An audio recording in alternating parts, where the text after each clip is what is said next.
चेतन है, अभी लकड़ है, ये कुंड है, केवल चल रही है, बस यही चेतन रहता है। यही चेतन है, यही इसी की राखिया बस महाराज जी एक पुड़िया में बांध कर देते थे। जो सैकड़ों बीघा में फैला हुआ यहाँ पर वन है, जहाँ पर काफी मात्रा में जड़ी बूटियां भी पाई जाती हैं। तांत्रिक क्रिया, ये गंदी चीजों को खिलाने से, अब किसी तांत्रिक का आप कोई चीज नहीं खाना, कोई तांत्रिक हम पे विद्या चला दे। यहाँ पर काफी लोगों ने जाने की कोशिश करी मगर नहीं जा पाए।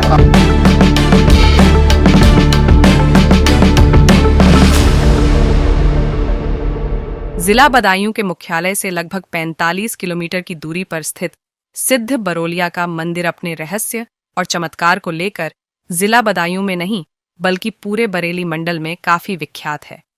सिद्ध बरोलिया के मंदिर पर साल में 2 बार आने वाली शिव तेरस को मेले का आयोजन भी किया जाता है।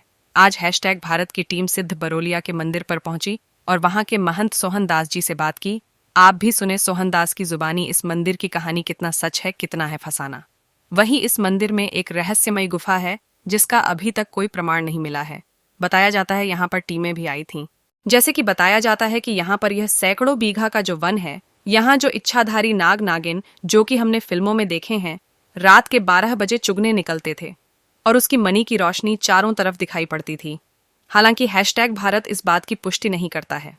नमस्कार, आप देखना स्टार्ट कर चुके हैं #भारत। आज #भारत की टीम जिला बदायूं से 45 किलोमीटर दूरी पर स्थित गांव सिद्ध बरोलिया पहुंची है। ये सिद्ध बरोलिया और इसे बन बरोलिया के नाम से भी जाना जाता है। बन बरोलिया इसलिए जाना जाता है क्योंकि यहाँ पर सैकड़ों बीघा में फैला हुआ यहाँ पर वन है, जहाँ पर काफ़ी मात्रा में जड़ी बूटियाँ भी पाई जाती हैं। जैसे कि पुराने बुजुर्ग और वेद जो है जड़ी बूटियों से जो इलाज किया करते थे, वो जड़ी बूटियाँ इस वन में अभी भी पाई जाती हैं। और बात करें इस बरोलिया के मंदिर की, तो बरोलिया के मंदिर से काफ़ी विशेषताएं और काफ़ी रहस्य जुड़े हुए हैं, जो कि कुछ रहस्य तो ऐसे हैं जिनसे आज तक पर्दा नहीं उठ पाया है, वो रहस्य ही बन के रह गए हैं। क्योंकि बताया जाता है यहाँ पर एक रहस्यमयी गुफा भी है, जिसके मैं आगे चल के आपको दिखाऊंगा, उस रहस्यमयी गुफा की भी दर्शन कराऊंगा। और यहाँ पर जो महंत जी हैं सोहन दास जी महाराज, जो पर यहाँ पर मतलब मंदिर में रहते हैं और मंदिर की देखभाल करते हैं, वो महंत सोहन दास जी महाराज से भी आपकी बातचीत करूँ। और इससे पहले आप देख लीजिए इस वन को, क्योंकि ये सैकड़ों बीघा में फैला हुआ ये वन है। यहाँ पर जहरीले सांप बिच्छू भी पाए जाते हैं। जैसे जहाँ पर मतलब कि जब जड़ी बूटियाँ पाई जाती है, जब जंगल है तो जंगल में जहरीले सांप बिच्छू या फिर खतरनाक जानवरों होने का हमेशा खतरा मंडराता रहता है। आपके लिए बता दें, यहाँ पर साल में आती है 2 बार शिवरात्रि पर बहुत ही भव्य और दिव्य तरीके के मेले का आयोजन किया जाता है। और मैं अभी अपने कैमरा पर्सन से कहूँगा पूरा वन दिखाएं, और मैं आपके लिए वन दिखाऊंगा। ऐसा ही वन मतलब सैकड़ों बीघा में फैला हुआ ये वन है। और ये नहीं, इस तरफ मैं वन के बीच में खड़ा हूँ, क्योंकि ये वन के बीच में से ये रास्ता गई हुई है, वहाँ उस रास्ते से मैं जा रहा हूँ। आपके लिए मैं दिखाऊंगा पूरा वन, कहाँ का ये वन है, और मैं मंदिर की भी विशेषताएं दिखाऊंगा। मंदिर में क्या मंदिर की विशेषता है। चलिए आगे मंदिर की तरफ बढ़ते हैं और बात करते हैं। जिस रहस्यमयी गुफा की मैं बात कर रहा था, वही ये रहस्यमयी गुफा है, जिसका अभी तक कोई पता नहीं लग पाया। क्योंकि वो इस मंदिर से काफ़ी जुड़े ऐसे रहस्य हैं जिसका अभी तो कोई पता। बताया जाता है यहाँ पर जो परशुराम के पिताजी थे जमगंड ऋषि, उन्होंने भी यहाँ पर तप किया था। और वहीं बात करें पांडवों ने भी यहाँ पर अज्ञात वनवास काटा था। बताया जाता है कि यहाँ पर कामधेनु जो गाय थी परशुराम पिताजी की, उसका भी यहाँ पर कुंड है।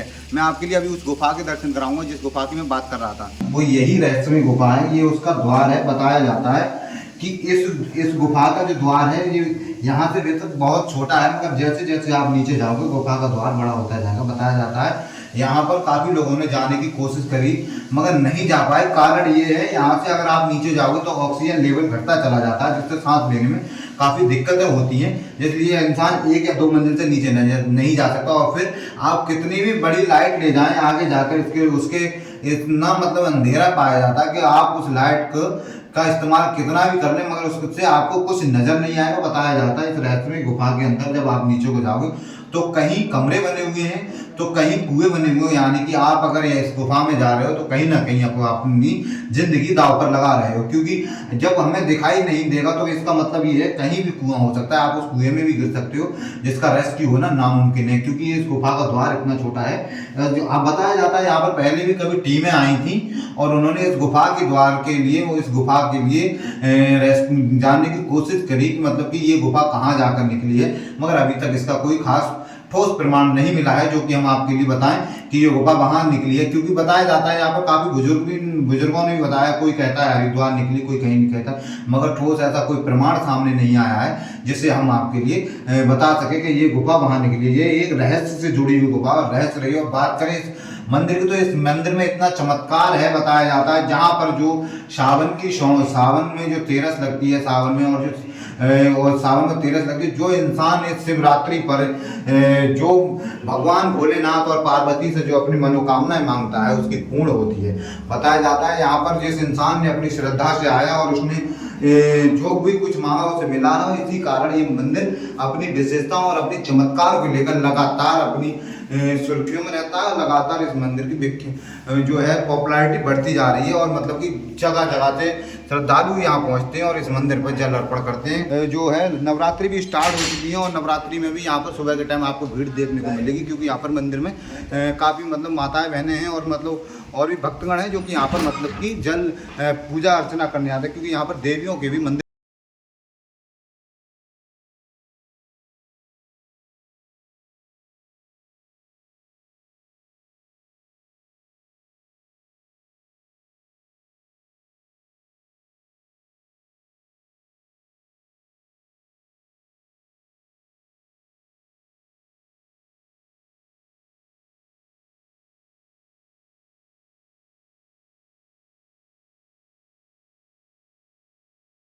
अब सोहन दास जी महाराज यही सुनेंगे इस मंदिर की विशेषताएं, इस मंदिर की विशेषता है क्योंकि सोहन दास जी महाराज काफ़ी समय से इस मंदिर की सेवा कर रहे हैं और आपके लिए उन्हीं की जुबानी अब मैं सुनाऊंगा इस मंदिर की विशेषता, क्या क्या इस मंदिर में विशेषता हैं और किस किन ने यहाँ पर मतलब अज्ञात वनवास भी काटा था। आपके लिए पहले भी बता चुका हूँ कि पांडवों ने यहाँ अज्ञात वनवास काटा था। आप सोहन दास जी महाराज जी से सुनिएगा। जय श्री राम महाराज जी। जय श्री राम, जय श्री राम। महाराज जी, आप हमारे दर्शकों को बताएंगे कि इस मंदिर से कितनी विशेषताएं ऐसी जुड़ी हुई हैं। काफ़ी मैंने इस मंदिर के बारे में काफ़ी चर्चाएं सुनी हैं और इस मंदिर में बताया जाता है कि पांडवों ने भी अज्ञात वनवास काटा था और ये जो परशुराम थे, परशुराम के पिताजी जमगढ़ ऋषि, उन्होंने भी यहाँ पर तप किया था और बताया जाता है यहाँ पर कामधेनु गाय का भी कुंड है। इन सभी के बारे में आप विस्तार से हमारे दर्शकों को बताएं क्या क्या क्या इस मंदिर से रहस्य जुड़े हुए हैं और क्या इस मंदिर की विशेषता है, जो कि ये मंदिर और देखा जाए तो बदायूं जिले में या फिर और पास मतलब पूरे भारत पर जहाँ तक कि मैं जानता हूँ काफ़ी ये विख्यात है। आपके लिए बस हमारे दर्शकों को इस मंदिर की विशेषता बताइए। बोल श्री गुरुदेव जी महाराज की जय, श्री हनुमान जी महाराज की जय। जय मां। ये सिद्ध पीठ है, सिद्ध बाबा धाम है, बदायूं जनपद, बल्कि हमारे बरेली मंडल का एक बहुत बड़ा आस्था केंद्र है। और सावन की तेरस, फागुन की तेरस, आज भी सोमवार था और कटाई है, तभी इतनी भीड़ रही है सवेरे से। यहाँ पर कोई बनावटी या कोई अटंबर या कोई धागा या कोई पानी या कोई ऐसा किसी व्यक्ति को वहम में नहीं डाला और ये चीज़ें हैं सब। एक बात और कहूँगा मैं अपने दर्शकों से, जब माँ के गर्भ से जब बच्चा पृथ्वी लोक पर आता है तब उसको नवग्रह घेर लेते हैं। अब उसके भाव में शनि कौन से भाव में बैठे हैं, केतु कौन से भाव में बैठे हैं, सारे काम भगवान नहीं करते हैं। कौन सा ग्रह किसके विपरीत है, कौन सा ग्रह उसके राजयोग की तरफ लेके जा रहा है और कौन सा ग्रह उसको पीड़ित कर रहा है। जैसे राहु है, राहु अपनी दशा देता है, सूर्य हैं वो ढकता अंगारा हैं। अब जिसकी राशि पर सूर्य आते हैं तो उनके शरीर में इतनी बेचैनी अग्नि टाइप की हो जाती है कि वो अपने को ये महसूस करते हैं किसी ने हम पर टुटका करा दिया या कुछ करा दिया। तो तरह तरह के लोगों से अपनी समस्या के लिए संतों के पास, भक्तों के पास जाते हैं, तो उनको खुद ही अपना हल पता नहीं है तो फिर दूसरे को क्या संतोष। जी महाराज जी, अभी आपने बात करी टोटका टंबर, क्या ये टोटका टंबर जैसी कोई बात होती है? हाँ, तांत्रिक क्रियाएं होती हैं। तांत्रिक क्रिया ये गंदी चीज़ों को खिलाने से, आप किसी तांत्रिक का आप कोई चीज़ नहीं खाना, कोई तांत्रिक हम पे विद्या चला दे, वो ऐसी गंदी चीज़ें खिला देते हैं तो इससे विवेक हमारा क्षीण हो जाता है। जो हमारे अंदर ब्रह्म बैठा है ना, तो प्रेत घुस जाता है बेटा अंदर। जो प्रेत घुस जाता है तो प्रेत कैसी भाषा करेगा, प्रेत कैसे लक्षण आएंगे उसमें। और तांत्रिक क्रिया जहाँ हनुमान जी का पहरा होता है ना, जी जी, हाँ, वहाँ तांत्रिक क्रिया कोई काम नहीं करती। जैसे जैसे महाराज जी ने अभी बताया कि तांत्रिक क्रियाएं होती, जैसे मैं आपके लिए एक और एग्जांपल और दे दूं, जैसे नेगेटिव और पॉजिटिव, ऐसे ही सही और गलत इसी हिसाब से अच्छी और मतलब अच्छी और खराब क्रियाएं होती हैं। जैसे ऑक्सीजन होती है और ऑक्सीजन हमारे शरीर के लिए लाभदायक होती है, उसी हिसाब से कार्बन डाइऑक्साइड हमारे शरीर के लिए नुकसानदायक होती है। ऐसे ही मतलब नेगेटिव और पॉजिटिव ऊर्जा होती है जी। अब महाराज जी से हम और भी कुछ जानेंगे। महाराज जी इस मंदिर की और भी विशेषता बताइए। जैसे कि जगह जगह हमने देखा है, आजकल देख रहे हैं जगह जगह मतलब साधु बैठ गए हैं, साधु बाबा बैठ गए हैं। कुछ लोग वहाँ पर मतलब कि कोई डोरी दे रहा है, कोई कुछ दे रहा है, और उसके मतलब कि लोगों को भ्रम फैलाने का कोई भ्रम फैला रहे हैं मतलब, और जो जनता है उसे मतलब भ्रमित कर रहे हैं। और कहीं इनके रास्ते से पर्दा उठा तो कहीं देखा जा रहा है कि उन साधु अगर कहते हैं कि एक मछली पूरे तालाब को गंदा कर दी, तो उसी हिसाब से देखा जाए तो साधुओं के लिए मतलब जो सिद्ध हैं उनके लिए भी कहीं ना कहीं इंसान का कुछ भरोसा होता है। जो एक विश्वास एक ऐसी चीज होती है, अगर एक बार इंसान का टूट जाए तो बार बार नहीं जुड़ता। जैसे कहते हैं रहमन धागा प्रेम का मत तोड़ो चटकाए, और तोड़े से पर ना जुड़े और जोड़े गांठ पड़ जाए। उसी हिसाब का विश्वास की बात होती है। जैसे कि अगर विश्वास हमने आप पर किया है और हम आपके विश्वास के तले हम आए हैं, उसके बाद अगर आपके कोई भी ऐसी मतलब एक्टिविटी हमें ऐसी दिख रही है जिससे कि हमारा विश्वास क्षीण हो, तो उसके बाद कदापि हम आप कितने भी अच्छे हो जाएं, हम आपका विश्वास या फिर मैं सही या कोई भी सही इंसान विश्वास नहीं कर पाता है। आप ऐसे मतलब जो भ्रमित फैला रहे हैं उनके बारे में आप क्या कहेंगे, और फिर इस मंदिर की बात में आप इस मंदिर की विशेषता बताइए महाराज। देखो राम जी, मैं किसी के बारे में कोई टिप्पणी करना नहीं चाहता, और आज के युग में सभी बच्चे एक्टिव हैं, सभी भजनानंदी लोग हैं, कोई ना कोई किसी न किसी गुरु से गुरुमुखी हैं। और बात रही ये पाखंड की, तो भीड़ लगाना आजकल मीडिया है ना, तो 2 मिनट में उठा के शुरू कर। अब हम भी थोड़ा सा टम्बर करने लगे, आते हैं हमारे पास न, हमारे यहाँ तो ये भगवती काम करती है। पौराणिक समय से महाराज जी यहाँ जमदग्नि ऋषि पांडवों ने अज्ञातवास काटा है। कामधेनु गाय का कुंड है हमारे यहाँ, 584 बीघा का वन है, ये दूसरा वृंदावन बोला जाता है। हाँ महाराज जी, और मेन चीज़ तो हमारे सिद्ध बाबा के 5 सोमवार जो कर लेता है मन से, तो उसका मैं गारंटी से कहता हूँ कल्याण होता है। यहाँ दूध नहीं दे भैंस, गाय नहीं दे, या किसी को कोई आपत्ति है, बस बाबा का नाम दिया, भभूति दे दी, उसको लगा दी, और बाबा का कल्याण हो गया। वो दूसरे दिन के लिए आता है, खुश होता हुआ आता है। तो मैं तो यही चमत्कार समझता हूँ, बाकी तो मैं भैया कुछ जानता भी नहीं। अच्छा, जैसे कि हमारे महाराज जी सोहनदास जी महाराज जी ने बताया कि इनके यहाँ पर कोई कैसा भी वो नहीं, बस ये आप देख सकते हैं, ये कुंड है, चेतन है, अभी कुंड है, ये कुंड है, केवल चल रही है, बस यही चेतन रहता है, यही चेतन है, यही इसी की राखिया बस महाराज जी एक पुड़िया में बांध कर देते थे, जो परेशान यही चलती है, इसी को लेकर बताते हैं कि उसके कल्याण हो जाता है। बाकी इनके पास कोई भी पाखंड नहीं है।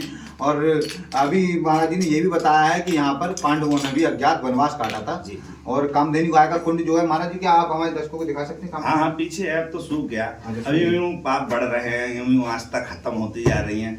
ऐसा है, सिद्ध जो शिरोमणि है ना हमारे, जिस दिन सिद्ध शिरोमणि नहीं रहेंगे, भजनानंदी सिद्ध साधक इस पृथ्वी पर नहीं रहेंगे, तो धरती अन्न उगलना बंद कर देगी, भैंस दूध देना बंद कर देगी, सूर्य अपनी किरणों को खींच लेंगे। तो ऐसा नहीं है। जो सिद्ध संत हैं वो अंडरग्राउंड रहते हैं, ना ही वो अपने किसी मीडिया को अपना परिचय देते हैं। वो इस वेशभूषा में रहते हैं कि आप उनको पहचान नहीं सकते। आपके अंदर अगर भजन है, आप पे गुरु कृपा है, तो आपका तेज उनको पहचान सकता है, और बाकी किसी की मजाल नहीं है। कितना ही बड़ा साधु क्यों ना हो, वो आज भगवान की भक्ति को पहचान ले। भक्ति करना बहुत सरल काम नहीं है। कपड़े हमने भी पहन रखे हैं, हम भी अपने आप को बहुत बड़ी गद्दी के मठाधीश कहने लगेंगे, कुछ भी ओवर एक्टिंग बोल दें, मगर सब एक शब्द एक ऐसा चीज़ है, जितने बड़े अधिकारी होंगे हमारे, वो बहुत छोटा शब्द बोलेंगे और छोटे ही शब्द में बहुत बड़ा काम हो जाता है। और फिर रही नाड़ी क्रिया है, चंद्र नाड़ी है, सूर्य नाड़ी है, ये ऐसी ज्योतिष विद्या है। मेन चीज़ है ज्योतिष के बारे में जिसको यान, जैसे गुरुजी ने कह दिया, कंठी पैरा दी उन्हीं, ओम नमः शिवाय, ओम नमः शिवाय जपते हो। ओम नमः शिवाय का फल अलग है, क्रियाओं का फल अलग। कौन से समय राहु काल आता है, अभिजीत योग आता है, बहुत योग आते हैं। दिन सोमवार है, अब इस समय क्या समय हो रहा है, तो इस समय अभिजीत योग निकल गया हुआ, 12:30 बजे तक रहता है, 11:30 से, और 3 बजे। हाँ, अभी चल गया होगा समय। तो ये चीज़ें हैं। हमारा तो बस यही है, सिद्ध बाबा की यहाँ भगवती काम करती है, यहाँ सिद्ध बाबा से लाखों आदमियों की श्रद्धा है। यहाँ न कोई संत का प्रकोप रहता है न कोई, यहाँ तो बस यही है, मैं तो एक छोटा सा सरकार का द्वारपाल हूँ और उनके नाम से ही गुरु का नाम ध्यान रखें और भगवती दे देना, लगा देना, इसी से ही कल्याण होता है।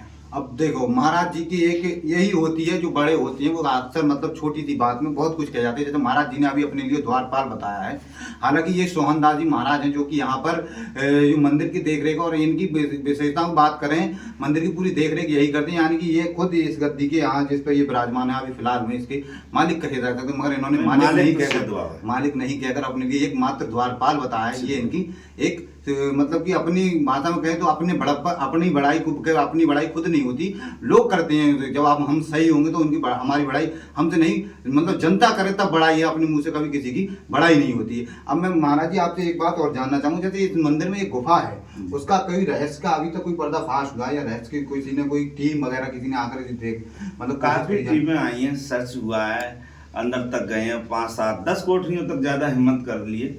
ये रहस्यमयी में इसमें अंदर कुआं भी हैं, गेट भी हैं, बहुत व्यवस्थाएं हैं अंदर, ऐसे ना जलपान की भी व्यवस्था है। अभी यहाँ अंदर छोटा सा गेट है, अंदर जाओ तो आप बाइक से चले जाओ। अच्छा। हाँ, 5 कोठरियों के बाद बंद करा रखा है। इसमें अजगर निकल आया था एक दिन। अच्छा। सांप आ जाते हैं, बड़े बड़े जानवर हो गए हैं ना, जंगलात है। जंगलात है। हाँ, तो उसमें 500 कुछ बीघे का आपने वन बताया, तो जाहिर सी बात है कि जानवर तो जंगली होंगे ही। एक खासियत है ना यहाँ की, कितना ही बड़ा, कितना ही विषैला सरप हो, विषकपड़ा हो, कोई भी जंतु आज तक किसी को काटा नहीं है इस वन में, किसी प्रकार की किसी को कोई तकलीफ नहीं है इस वन से। हाँ, वो आ भी जाएंगे क्योंकि हमारे सिद्ध बाबा की ऐसी असीम कृपा है, उनका मुंह नहीं खुलता है। अच्छा। किसी भी सरप का यहाँ मुंह नहीं खुलता है। दिन में अब जैसे गर्मी पड़ेगी, लाल तरीके के, पीले तरीके के, सफेद तरीके के कई प्रकार के यहाँ सरप दिखाई देते हैं। वो आते हैं मंदिर में। एक तो सरप आता है महाराज जी जब वो होता है शिवतेरस से, हाँ, उसकी वीडियो भी है शायद मेरे पास। अच्छा। हाँ, वहाँ से आता है और उसके पीछे पीछे एक विषकपड़ा आता है, कम से कम 50-60 किलो का। वो आएगा, ठाकुर द्वारे पे प्रणाम करेगा और प्रणाम करके शंकर जी को प्रणाम करके फिर उन्हीं पैरों वापस चले जाता है महाराज। अच्छा। यहाँ पर यानी कि महाराज जी ने एक नई विशेषता बताई है। यहाँ पर शिव तेरस के समय पर एक सर्प और एक विषकपड़ा आता है जो कि ठाकुर द्वारे जी को प्रणाम करके चला जाता है। ठाकुर जी से चलेगा, हनुमान जी को होते हुए शंकर जी को प्रणाम करके चढ़ नहीं पाता है, वो भारी हो गया, फिर भी जोर करके चढ़ के और फिर वो घूम के चला जाता है। 8 साल में एक ही बार एक ही बार आता है जी। और यहाँ पर पांडवों ने भी अज्ञातवास काटा, बड़े बड़े संतों ने, तपेश्वरियों ने यहाँ जाप किया है, भजन किया है महाराज जी।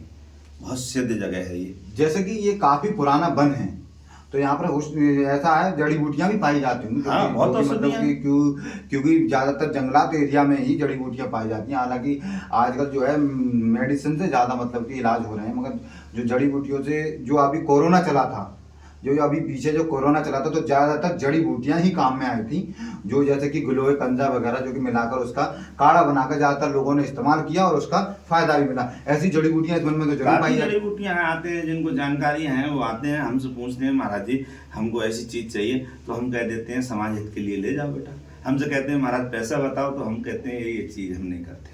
अच्छा। हाँ, आप ले जाइए, आप समाज सेवा करिए, और भी जो चीज की जरूरत है हमसे, हम आपकी सेवा में रहेंगे, मगर यहाँ पैसे का कोई काम नहीं। यानी कि महाराज जी के साथ तो से कहने का मतलब है जो महाराज जी सेवा करते हैं वो निःशुल्क सेवा और निस्वार्थ भाव से करते हैं। यहाँ पर कोई भी मतलब कि पैसा लेकर किसी तरीका की किसी से धन उगाई नहीं की जाती है। जी महाराज जी, आपका हमारे चैनल की समय देने के लिए बहुत बहुत धन्यवाद। और मैं अभी भी और भी विशेषताएं जंगलात के बारे में बताऊंगा, कुछ सच भी हैं और कुछ लोगों ने फंसा नहीं बना रखे। जैसे कि बड़े बूढ़ों ने मतलब कि एक किस्सा चलाया, जैसे बताया जाता है, हमने भी कहानियाँ सुनी हैं, जैसे हमने फिल्में देखी हैं, नाग नागिन की फिल्में देखी, तो वो बताया जाता पहले, मतलब मैंने सुना था बुजुर्गों से, हालांकि मैं इस बात के लिए सच नहीं कहूँगा, कि बताया जाता कि मंदारी सांप होते हैं, ये खाली काल्पनिक बातें होती हैं। मैंने भी एक केवल कहानी और किस्सों में भी सुना है, हकीकत मैंने भी नहीं देखी है। बताते थे इस वन में मंदारी सांप हुआ करते थे जो कि रात के 12 बजे चुगने निकलते थे। हालांकि मैं इस बात को पुष्टि नहीं करता कि ये सच है या झूठ, क्योंकि मैंने आज तक नहीं देखा, तो इस बात की मैं पुष्टि नहीं करूँगा। मैं विकास कश्यप, आप देख रहे हैं #भारत बधाई।